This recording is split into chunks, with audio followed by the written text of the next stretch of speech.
Time now for Michigan's #1 outdoor radio show, Mike Avery's Outdoor Magazine.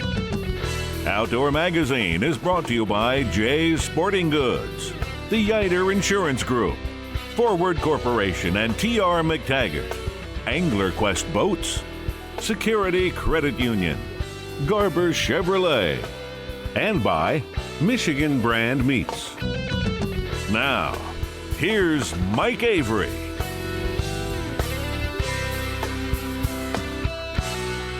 Well, thank you, Ken Hunter, for that introduction, and welcome to another edition of the Outdoor Magazine show right here on the Outdoor Magazine Radio Network. 30 stations across the great state of Michigan. Adding more stations this week, in fact, switching stations in some of my other markets.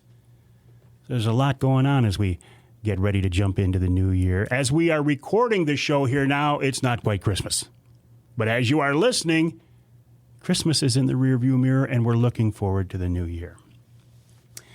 You know what else we can start looking forward to? And it might be a little too early to notice this, but the days are going to start getting longer here now. And won't that be great? Because it seems like we have no daylight to work with right now. The only benefit of it is if you're hunting in the evening, you get out of the woods early enough to still get some things done in the evening. I have had a couple of the best hunts, the best sits in the woods. My last two outings, I've seen more deer in my last two hunts than I've seen the entire season coming up to this. Which isn't really saying that much, but I've had a couple of really, really good hunts. I've told you all along, and I'm sure you're sick of hearing this, that my goal has been for this year is to shoot a big Michigan doe with my recurve. I know it's not the easy way to do it, and I know it's the stupid way to do it, but that's just what I want to do. The other night, I was hunting over in Montcalm County at my buddy Scott's place, and I don't know if I should use his last name or not, but Scott, thank you for that, and my buddy Scott's place. Again, a beautiful piece of rolling hardwoods with food plots, and there was snow on the ground, and it was dead calm, and it was just a postcard day. It was absolutely beautiful. I was set up in that Primal Tree Stands Wraith 270 see-through ground blind, which I absolutely love. I've spent a lot of time in that blind this year. And I was set up between two food plots on a 2-track that ran between them, surrounded by woods. And Scott said, "Man, if you don't see a deer tonight, it's you. It's you that's the problem, not anything else." Well, I've been told that before. So about 4 o'clock, I got a lot of areas I'm trying to look at, right? I'm trying to keep an eye to the left, because if they sneak down the hill to my left, I'm not going to see them, even that see-through blind, I'm not going to see them until they are right there. I mean, 10, 12 yards right there. So I got to be ready. I got to have the bow in my hands. I got to be ready to draw, because they're going to surprise me from the left immediately. I'm also watching the food plot farther down to the left. I'm watching the woods in front of me, and I'm keeping an eye on the 2-track up to the right of me, which leads down from the hills and down from some other food plots. So I got a lot of area to keep an eye on, right? So I'm sitting there just enjoying the experience, being back out in the deer woods, beautiful scenery, beautiful night. Looking to the left, looking ahead, looking to the right. Looking to the left, looking to the head, looking to the right. And after doing that about 100 times, one of these times I look to the right like, oh, look what that is. There's a bunch of deer coming down that 2-track coming my direction. And if they stay on the 2-track, they're going to walk 15 yards in front of me, which is what I want. And I was ready. I had the bow in my hands. I had my hand on the string. I was positioned in my chair. I wasn't going to have to make any noise, any movement, any motion at all. They're coming down the 2-track. The fawns are leading the way, of course. For those of you new to hunting, keep this in mind. When you see a group of deer coming, the fawns are almost always going to be first. So the fawns are coming down the trail. They're followed by several big, beautiful, mature does and a couple of more fawns. The fawns walk right in front of me. They stopped right in front of me. I could have shot either one of those if I wanted to. Of course, I'm not going to intentionally, knowingly shoot a fawn. They start to move off to my left, and the does now are following them. So I know that the does are going to follow in the same path as those fawns and walk right in front of me and give me my shot. And then, out of nowhere, a buck busts out of the woods and starts running those does around. And it was actually a pretty nice buck. I mean, it was a 2.5-year-old buck. Not a trophy in some people's minds, but a genuine trophy in others' minds. And when that buck started running those does around, all bets were off. The whole story changed. It was like, okay, they're not coming this direction now. They're just trying to get away from that stupid buck. And he ran them off, and he ended up running the whole herd off. But still, one of the best hunts of the season because I had deer in front of me. I had deer in front of me at recurve range. I got to see a nice buck. Any one of those deer, had I chosen to be hunting with a gun, I could have shot any one of those deer, including those big does or the buck. Then later that night, a couple of different groups came by and wandered by about 40 yards away. Again, some big, beautiful does, which is what I'm looking for, and some fawns.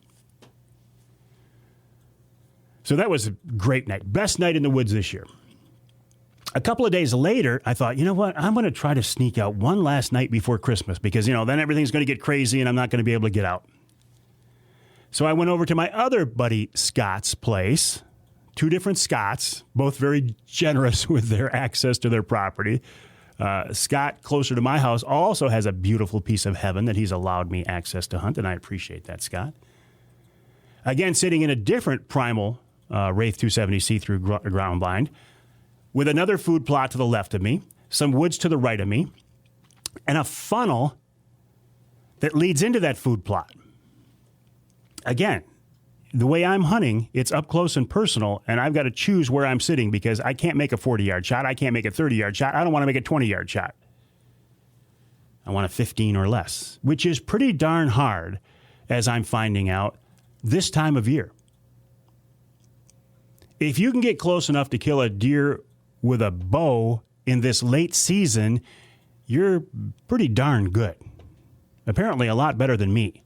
Because every deer I've seen lately has been just on absolute high alert. And I don't blame them. As I was sitting in that blind on this most recent hunt, I watched a group of deer move through the woods to the southwest of me, about 60 yards away. Some fawns, some big does, and a small 1.5-year-old buck. I knew they weren't coming my direction, so I just sat there and watched them and enjoyed the experience. They were moving to the property line to the south of me, and as soon as they hit that property line, kawoom! A gun hunter took out one of those big does. So I know, and then later on, I heard other shots around there too. So I understand why deer are pretty skittish right now. They've been hunted hard for a while. But I've had some great, and I'm not done yet. I'm going to be able to sneak out there at least one more time before the season ends. So, as it stands right now, as we get ready to look forward to this new year, and I don't make New Year's resolutions because I think resolutions are made to be broken. I make goals. I set goals for a new year. My goals for 2020, and I think all of our goals for 2020 got kiboshed, didn't they? Glad to see this year go. My goals were to spend more time on the water, as absolute much time as I could fishing. And I think I accomplished that goal. I think I spent as much time on the water last summer on Saginaw Bay on that angler quest as I could and still keep a job and a wife. Anything more than that, I was going to lose one or the other. So I did succeed in that goal. Also, I wanted to take a turkey with my recurve. I wanted to take a Michigan bear with my recurve, and I wanted to take a Michigan doe with my recurve. Well, so far, I haven't been successful with those. But I have had some wonderful experiences sitting out in the woods trying to accomplish those goals. And if I don't, obviously I'm not going to get a turkey this year or a bear this year. And maybe not a doe. If so, I'll just shift those goals into 2021. but it is something I definitely want to do. And another one of my goals was to promote, encourage, and defend the outdoor lifestyle as much as I possibly could through the radio show, the podcast, and my social media outlets. And I do feel like in that area, I have been successful, or at least I've done the best I can. So in that regard, I think that's been a success. A lot to look forward to in this new year, isn't there? So my wish for you as we come into this new year is, first of all, Happy New Year. May 2021 be a lot better for you than 2020 may have been. And we'll work to make it as much time as possible in the outdoors, right? That should be the goal for all of us in 2021. Coming up on this week's Outdoor Magazine radio show after the break here, Nick Grillo of Michigan Brand talks about a very, very cool mountain lion hunt he had out west. Details on that. Then Tom Campbell of Woods-n-Waternews. In hour number 2, Scott Hamlin of Boning Archery. They're celebrating their 75th anniversary with this new year. Jeff Poet of Jay's Sporting Goods. They've been in business almost 40 years. Eric Hilliard of the DNR reminds us it's time to apply for the Pure Michigan Hunt, and you're running out of time. This week's Ask Avery segment, I finally got the numbers on the number of deer shot by USDA shooters in the TB zone, and it's probably not as big as you think. And in hour number 3, Tom Lounsbury, all things wintertime outdoors in Michigan, and we'll wrap it all up with wild game chef extraordinaire Dave Miner. That's this week right here on Outdoor Magazine.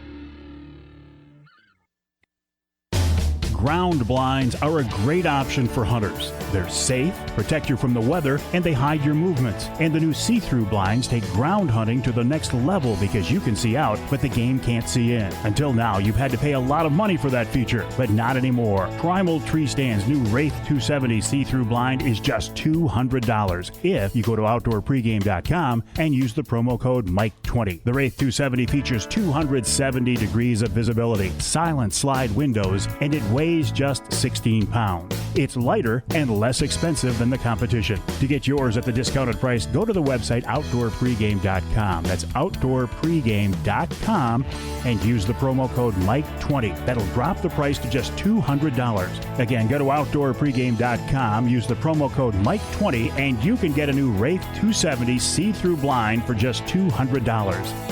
I think you're going to thank me for this one. You know, it's always a pleasure for me to find new businesses to work with, and this time I want to tell you about a company I used to put graphics on my new Silverado. Sign Image in Saginaw did a great job in coming up with a design for my truck, and they did a very professional job of installing the wrap as well. I started out with a hand-sketched idea of what I wanted, and the folks at Sign Image took it from there. The truck looks great, and I'm getting lots of compliments. But Sign Image does more than just wrap vehicles. They're a full-service graphics shop, and they specialize in signs and electronic message centers. In fact, they were voted the best sign company in Michigan 3 years running. To learn more about Sign Image, check out their website. It's signimage1.com. That's signimage1.com. On that website, you can see examples of their work, including a picture of my truck. Again, the website signimage1.com. It's a complicated world we live in. Right about now, I'll bet your head is spinning like a tornado with news and opinions and conflicting do this and don't do that recommendations. Some days, you just want to throw up your hands, go to the woods, and stay there. And you know, that's not a bad idea. Jay's Sporting Goods encourages you to get back to your roots. Do some simple, traditional things for a while.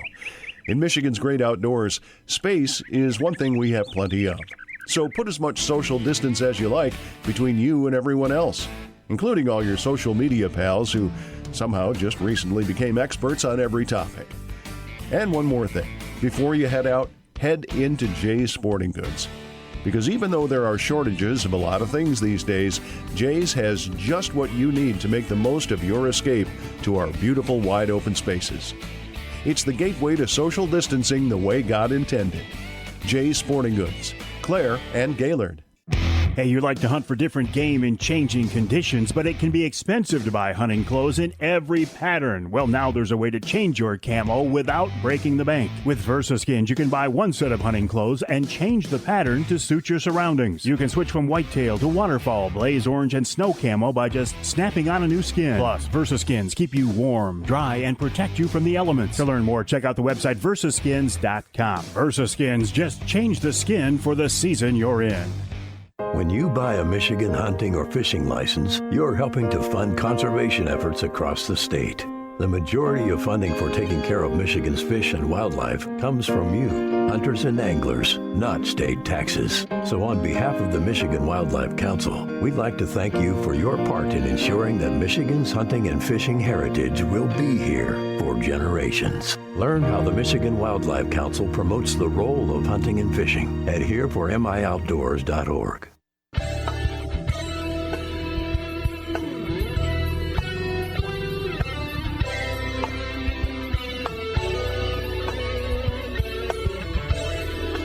You can hear the Outdoor Magazine show in Traverse City on WTCM. That's 580 AM.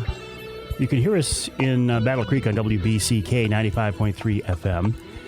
And our newest affiliate in Sandusky, WMIC FM 95.3 FM. This segment of Outdoor Magazine is brought to you by Boning Archery. Michigan-based Boning has been a leader in the archery industry since 1946 when Roland Boning invented Ferrule-Tight. These days, they continue to innovate with new products for target archers and bow hunters. And in 2021, they are celebrating their 75th anniversary. And coming up here in our second hour, Scott Hamlin of Boning will be along with us to talk more about that. You can check him out online at boning.com, Bohning, boning.com. While you are online, please check out my website, MikeAveryOutdoors.com.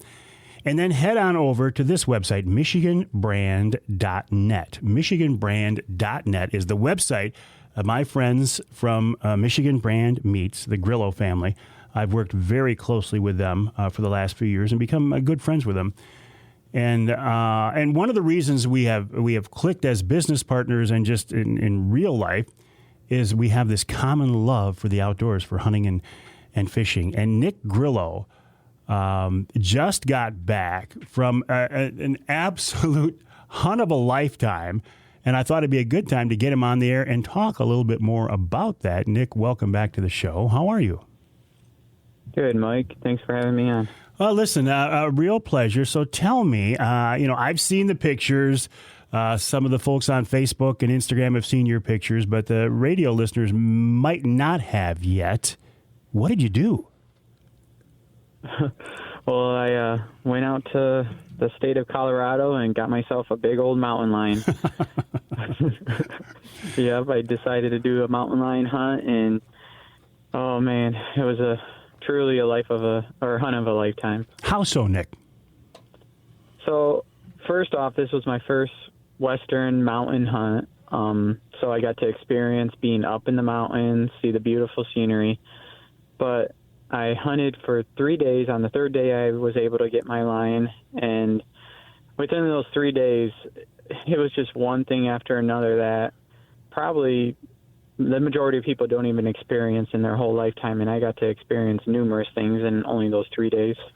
Well, I want to talk more about this, but let's go back to the beginning. How does a Michigan person even hook up with a mountain lion outfitter? I mean, where do we go to look? How did you guys find this guy out west? So, actually, I did have a buddy that won a mountain lion hunt at one of the wild game auctions. It was down by Detroit. He lives down there, and it was with this outfitter. Now, this outfitter is primarily an elk and mule deer, antelope. He does all those kind of hunts. But I don't want to say on the side, but he does this after the elk season. He actually runs dogs for the biologists out there in Colorado. So he trees the mountain lions for them, and then he calls them and says, hey, I got this lion in this tree, GPS coordinates, and they come out and they do all their studies. So they'll tranquilize them, they'll put the collars on, and they'll do all their studies, and they pay them to basically find and to tree these lions for them. Well, a dog hunt is about the only way you could get these cats, isn't it? Exactly. Yep. The only other real way is just by pure luck of seeing them, which obviously is a once-in-a-million shot of just seeing them walking through the woods while you're hunting them. But, yep, so the primarily way is to drive the roads with some fresh snow and look for some fresh prints, some lion footprints, and then you set the dogs on them. And then once they tree them, you hike up or down that mountain and you go get them. Well, and you actually you're kind of on standby, right? I mean, you were waiting for a fresh snow because they didn't have any yet out there. Yep. Just another weird thing about 2020. It was actually one more thing. Right. We're sitting here in December waiting for snow in the mountains out in Colorado, believe it or not. So, Nick, all right, so your first day out there, well, first of all, how was the hunt? How was it physically? And because you were at some pretty decent altitude, weren't you? Yep, exactly. Most of the time we were between 5,000 feet. And a lot of the times, though, we actually did two different hikes. The first one, we never did catch up to the lion, but the second one was my mountain lion that we did catch up to. But that first line was over 11,500 feet. Wow. So we were 3 foot of snow. We had to put chains on the tire tracks to get up as high as we could. Then we had to hike with snow over our kneecaps. And again, in that altitude, you're trying to breathe out of a straw is what it feels like. It's just, especially for us flatlanders out here, it's just a whole different world. Yeah, because you can't prepare for that, right? You can get yourself in shape by walking and going up steps, but you can't prepare for the lack of oxygen. Exactly, and that was everything I kind of expected and heard, because, again, this was my first mountain hunt, and everybody says that's going to be the hard part, and it sure was. But like you said, you work on running, you work on doing stairs to build, getting your knees used to going up and down. But still, I mean, how can you prepare for that without being out there? You saw, aside from your mountain lion, some other pretty cool critters we don't see around here. Yep, exactly. Yep. So I saw a lot of mule deer, and out there, it's just amazing. You're driving through a little town, but there's mule deer walking down the streets, and then you drive through the mountains and you're seeing herds of deer and elk all over. They have whitetail also, but I actually didn't even see any while I was out there. But I got to see a bull moose, which, again, we do have here in Michigan, but they're hard to find. But I did see a bull moose. I got to see some bighorn sheep. I saw a bobcat, which actually I did end up taking a bobcat on my second day, and that was my first bobcat. And then I saw coyotes. I saw, and then the mountain lion, obviously. Wow. What a hunt. Talk us through then. So this third day of the season, you guys go out there, at first light, or do you let it warm up, or how does it work? Yeah, believe it or not, it was actually really cold out there. The first day was negative 20. Wow. The second day was negative 14. And then the third day was something like that, negative 5, negative 10. So we waited about an hour after daylight for it to warm up a little bit, because actually it's unsafe for the dogs to be running in that cold of air, because their lungs and how much breathing from them huffing and smelling the ground as they're running. So you don't want a chance, obviously, putting the dogs at risk. And so we waited about an hour or two. So it was bright daylight by the time we got going. And we had the first day we didn't, but the next 2 nights we had snow overnight. So it was kind of perfect conditions where each morning we had a fresh, even though it was only 1 or 2 inches, but we had a fresh powder on the ground so that we could see any fresh tracks running in the roads. So you see the cat tracks. You let the dogs out. Did they get on them right away? I mean, was the cat close to you, or is it ways off? Yep. So the third day, which was the lion I ended up taking, we found the tracks. There was a little bit of powder in the tracks, so we knew they were from last night, but not super old. But we were estimated around 12 or 18 hours old, and we walked the tracks. And how you can tell the difference between a tom, which is a male, or a female, is the length of the stride. So the size of the paw is pretty similar, so you got to look at the length of the stride. So we looked at the tracks and we determined that it was a tom. At least we were pretty confident. So we said, okay, let's go after this one. Let's try it. So when we let the dogs go, it took only about 30 to 35 minutes, and it was a little over 3.5 miles to when they had that lion treed. And he was estimating that by the time they got to the lion, it was only about 100, 200 yards from where they jumped him to where he climbed up a tree. Had that mountain lion been feeding on a kill? Was that what kept him in the area? Because you had found several mountain lion kills just while you were out there, right? Exactly, yep. This one wasn't the case, though. So this one, when we just happened to cross it by luck, it was 2 or 3 different valleys that roads cut through that we were driving through, and we happened to find him on the first one, and then we let the dogs go on that one, and they went up over a little, it's huge to us, but little mountain range, and then down another one, and then they actually crossed a second road, which is where we drove around, and we ended up parking on that road, and he crossed that road and went up another mountain peak. But exactly that one, we just happened to come across it. The day before, we found a fresh mule deer that was killed, and the meat was actually still warm when we got to it. So that lion just killed that deer a few hours before we got there, and it was a pretty big buck. And we found tracks on that one, and they were a little bit smaller, but it was hard to tell for sure if it was a small tom or a female. And then the third day, which was the day I shot my lion, we found a kill, but it was about 5-10 miles from where we found my lion. But the tracks on that were a female and her juvenile, her kitten. Well, it wasn't a kitten. It was maybe a year old, so somewhere between 60 and 90 pounds, but it was still her young. If we think wolves around here do some damage to the deer herd, it sounds like those mountain lions out there are really effective predators. They are, and that goes back to why we need some kind of predator control. I never realized it before I got out there, but they estimate that one mountain lion will kill either one deer or one elk per a week. So that's 52 elk a year that one lion could kill. Wow. When you got up to that mountain lion, you had him treed. Now you got to make sure he's a male, right? Because you can't shoot a female. No, you actually can. Oh, but can you?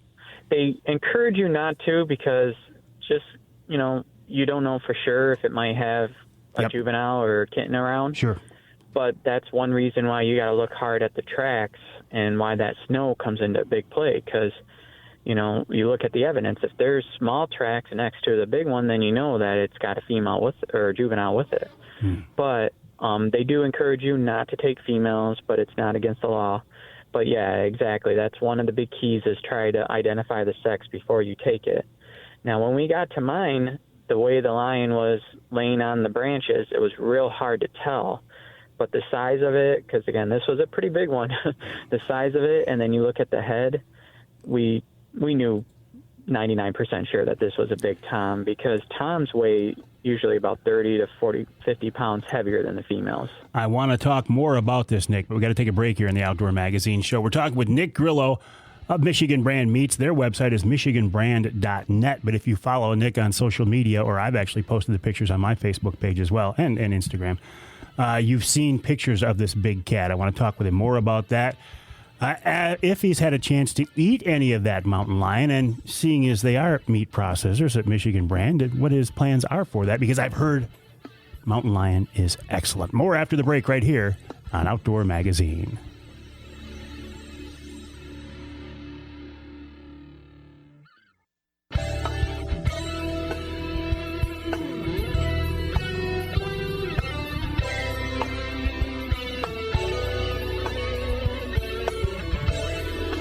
You can hear the Outdoor Magazine show in Tawas on WIOS, AM and FM, 1480 AM, 106.9 FM. You can hear us in Port Huron on WPHM, 1380 AM. And north of the bridge in Iron Mountain on WMIQ, 1450 AM. This segment of Outdoor Magazine is brought to you by the Linwood Beach Marina and Campground. Linwood Beach can be your year-round Saginaw Bay fishing destination and your Mid-Michigan Tracker and Angler Quest headquarters. And in a wintertime, when we do get ice on Saginaw Bay, It is the absolute perfect jumping off spot for Saginaw Bay ice fishermen. Let's see what Mother Nature does this year. For more information, check them out online at linwoodbeachmarina.com. That's linwoodbeachmarina.com. Also, while you're online, check out the website michiganbrand.net. That is the website of Michigan Brand Meats. We're talking with Nick Grillo of Michigan Brand, who just got back from a successful mountain lion hunt in Colorado. And Nick, congrats on that cat. How big? I mean, I've seen you hold the pictures of him, and he's huge. But how big was that critter? Thanks, Mike. Yeah. So we estimated it between 150 and 160 pounds because we field dressed it up on the side of the mountain. So we didn't get an actual scale to him, obviously. But when we put the tape to him, he was 5.5 feet long from his nose to his base of the tail. And then if you count the length of his tail, he's over 7 feet long. So it's just amazing. You can see in the pictures me trying to lift it up to do that bear hug pose, and I couldn't even lift him up on that side of the mountain. It was amazing. And also what was amazing was the terrain, was the countryside you were hunting in. I mean, Nick, I got to be honest with you, a couple of years ago, you couldn't have done that. You got yourself in great shape, lost a ton of weight, and because of that, you were able to get out there and do it. So congrats to you. Exactly. Thank you, Mike. Yeah, this was one of my goals when I started losing the weight, was to do a hard hunt like this. So I've been working for it, so I'm real glad I was able to pull it off. Yeah, you did. You pulled it off with great success. Hey, I got to ask you too, because you know whenever you take a critter like that, people say, "Well, yeah, but are you going to eat him?" Nick, I've heard mountain lion is outstanding. You guys are in the meat processing business. Have you had a chance to verify that yet? Yep, exactly. So I did bring all the meat home, and believe it or not, I actually got more meat off of this lion than I did my Indiana whitetail this year.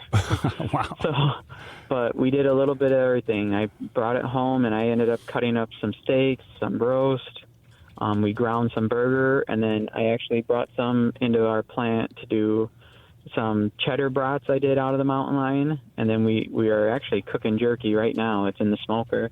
So I'm going to try that here in a couple hours, but the outfitter out there said it's the best jerky you'll ever have. And I said, yeah, I think I know somebody that can make some for us.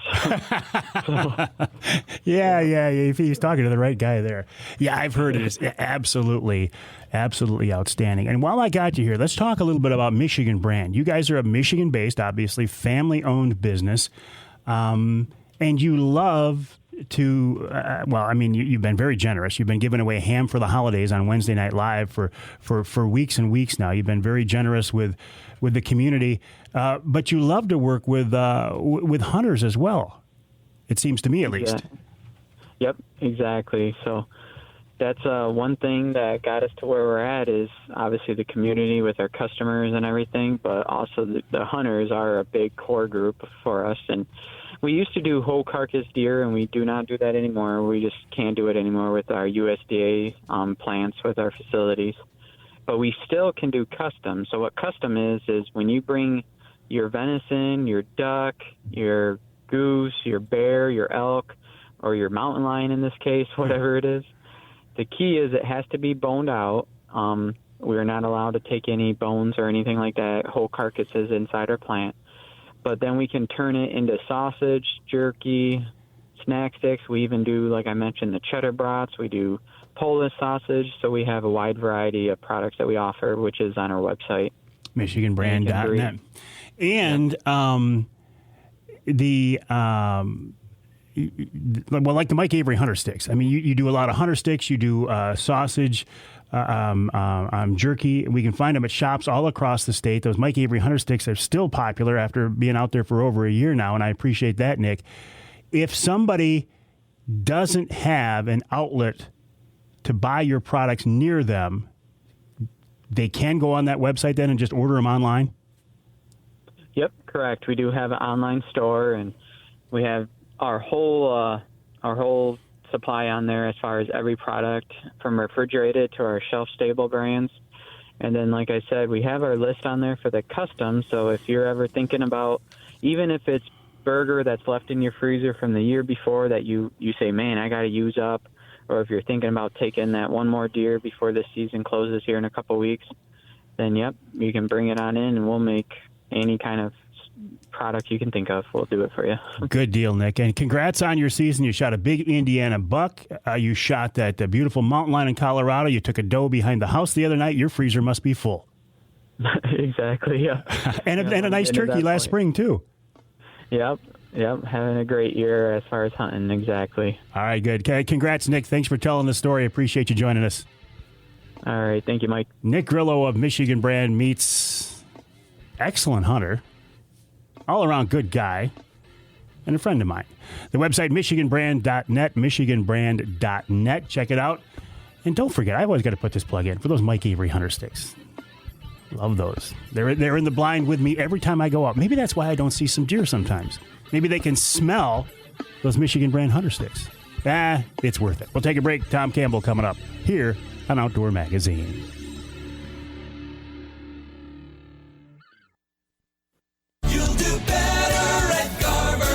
At Garber Chevrolet in Midland, Saginaw, Linwood, Caro, and now Chesaning. We're better for a reason. Like Garber's low price guarantee. Get incredible everyday low prices on a new Chevy Equinox, Silverado, Traverse, or Trax. Think you found a better deal somewhere else? Bring it to us, and we will beat it. Getting more options and choices is always better. And Garber's combined inventory is the Great Lakes Bay region's largest selection of new Chevrolets. Browse online at garberchevrolet.com. Then use our Buy From Home feature to purchase entirely online. And Garber Chevrolet's customer service is in a class of its own. We always put your needs first. Better prices, better selection. There's a reason why you'll do better at Garber Chevrolet in Midland, Saginaw, Linwood, Caro, and now Chesaning. Home with a low price guarantee. Online at garberchevrolet.com. Chevy, find new roads. You'll do better at Garber. Have you tried the Mike Avery hunter sticks from Michigan Brand Meats? They feature two of my favorites, elk and pepper, and I think they taste great. I've been working with the Grillo family of Michigan Brand for a few years now, and I couldn't be happier. Michigan Brand is family owned and based right here in Michigan, and they make lots of great products. From jerky, sausage, and those hunter sticks to their famous Michigan Brand hams, you can't go wrong with Michigan Brand meats. Plus, Michigan Brand can process your boned-out wild game, too. Check out the website, michiganbrand.net, for more info. That's michiganbrand.net. You can buy the Mike Avery hunter sticks on that website. Plus, you can get them at Jay's Sporting Goods, all Forward convenience stores, Jack's Fruit Markets, and many other great stores, too. There's a complete list on the website. Again, that's michiganbrand.net for the Mike Avery hunter sticks, the outstanding Michigan Brand hams, and lots more. michiganbrand.net. Security Credit Union wants to thank you for helping to make them one of Michigan's fastest growing credit unions. Check out Security's Debit Rewards program, where you can earn points just by using your debit or Titanium Rewards credit card. Redeem those points for great gifts and merchandise. Or how about the Save to Win account? That's a Security Credit Union account that gives you all the benefits of a traditional savings account, plus the chance to win big. Every $25 you deposit into this share certificate earns you an entry into the monthly and quarterly drawings. The more you save, the more chances to earn, up to 10 entries per month.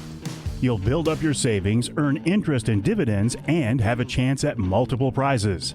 And remember, Security Credit Union loves to work with outdoorsmen and women, and they can help you with your next outdoor adventure. Check them out online at securitycu.org. That's securitycu.org. Federally insured by the NCUA.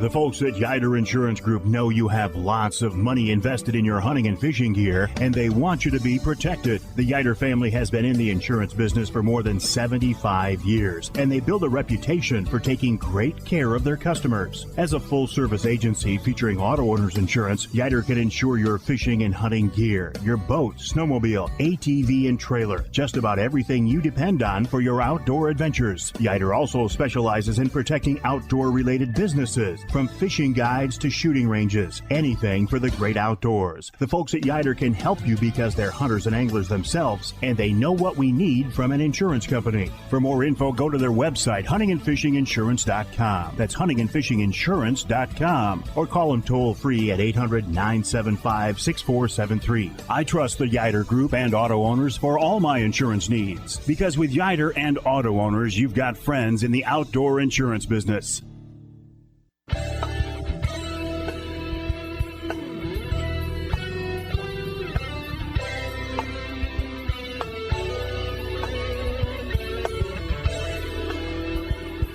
You can hear the Outdoor Magazine show in Alpena on WZTK, that's 105.7 FM. You can hear us in Caro on 2 stations, WIDL 92.1 FM and WKYO 1360 AM.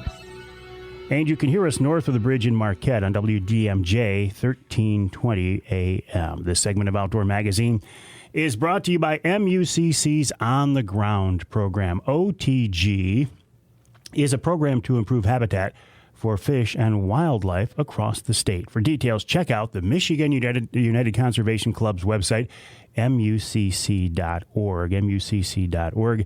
And if you want to save 25% on your membership at MUCC, go to that website, mucc.org, and use the promo code MIKE, all caps, MIKE, and save 25% on your membership. And actually, I did that. I saved 25% on my renewal by using my own promo code. They didn't tell me I couldn't. I don't think I did anything wrong. Turning our attention now to Michigan's premier outdoor publication, in my opinion, Woods-n-Waternews, website woods-n-waternews.com. Tom Campbell, one of the reasons for the success of that publication over so many years. Tom, welcome back to the show. Hey, thanks, Mike. Appreciate those kind words, too. That's very nice. Well, I mean, listen, I don't think you can argue it, Tom. I mean, you've been a staple in the outdoor industry for so many years now. Oh, my. It's been that long, too, right, Mike? You're so right. Yeah, we appreciate that, Mike. Yeah, we're going to stick with it. I think we got a pretty good formula, and by the sounds of our phone and the internet, our website the week before Christmas, I think there's a lot of people going to be happy with their Christmas present. Oh, wonderful. Christmas gift subscriptions went. So, yeah, we're excited here. Absolutely. You know, one thing, looking down the road here, you and I know from talking with you that you love the outdoor shows where you can have a chance to talk to people, meet face to face. Boy, that's not going to happen for a while here. Wow, you're right. Our January just opened up, Mike, with a couple of shows. So, absolutely, it's going to be a whole different feel. And of course, 9 months from now, we're looking at our own show in September, September 10th, 11th, and 12th, and we sure don't want to go through a 2020 again. So. We're hoping things really turn around and the vaccine gets going and people start following rules. And I don't know. That's all we can do is hope. Yeah. Well, the one good thing, not the one, but one good thing that has come out of this whole COVID situation is this renewed interest in the outdoors. People are going outdoors again, and new people are looking at it as a way to just get away from everything. So that's good. Absolutely, Mike. Yeah, you're not a kid, and we saw that back in the spring with turkey season and how fantastic that went, and of course we tried to jump right on it by expanding a little bit with our readership in the Woods and Water too as well. You know, we kind of started going off a little more, taking a little more outdoor hiking, and like this issue in the January 2021 issue, we've got a cross country skiing, just anything to open those people's eyes up that there's so much out in the outdoors. And if we can get them hiking and skiing and loving the outdoors, we're one step away from maybe getting a fishing pole in their hand. And then we're maybe one more step away from them trying to hunt or get into hunting. And so I think it's fantastic. And you're absolutely right. We're excited about that. And that does give us hope. What else, Tom, will we see in that January edition? Oh, well, we love our big like big bucks. Covers. There's 5 of them on the cover alone, and there's a lot more inside. Yeah, it looks like a fantastic year. I'm not sure. I haven't seen. I know hunting license sales were up. I would assume that meant that there was a lot more people out hunting and spending more time. But, yeah, there's been some serious deer taken. And even after we've come out with our January 2021 issue, we've gotten more. So you'll see more in February as it comes out in the middle of January. But it looks like another great year of deer hunters in the state of Michigan. And one thing I've noticed, and I think we talked maybe even last year a little bit, we're seeing it's a little more widespread now, Mike. That, it was always the Hillsdale counties, the Lenaways, now the southern, southwest counties. But all of a sudden now we're getting some Kent County monsters in, and we're getting different counties. We're getting some Leelanau big bucks, which we haven't seen in a while. So it's kind of exciting that we're getting bigger deer, because everybody gets excited about bigger deer. But and again, we always go back to that trophies in the eye of the beholder, or whatever you feel is a trophy is a trophy. So, but we do like those. Everybody enjoys seeing the big bucks, and we're going to keep following those stories and sharing them with our readers. And real quick, I would suspect we're going to see some ice fishing articles in that January edition as well. Absolutely right. You got it. Mark Martin starts us off by getting ready, what you need to do to get ready. Mike Natkowski finishes off with, we've got a first 6 months of a fishing calendar for 2021. Try some different lakes maybe this year. And he points out quite a few and goes through the season with us. We'll have part 2 in our February issue of that.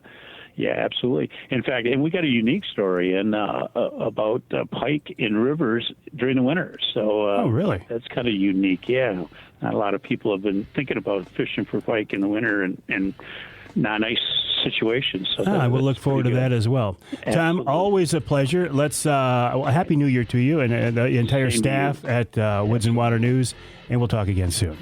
All right. Keep up the great work, Mike. Thanks. Thank you. You guys as well. Tom Campbell of Woods-n-Waternews, the website woods-n-waternews.com, woods-n-waternews.com. We'll take a break for the top of the hour. When we come back, Scott Hamlin of Boning Archery, Jeff Poet of Jay's Sporting Good, Eric Hilliard of the DNR, and this week's Ask Avery segment right here on Outdoor Magazine.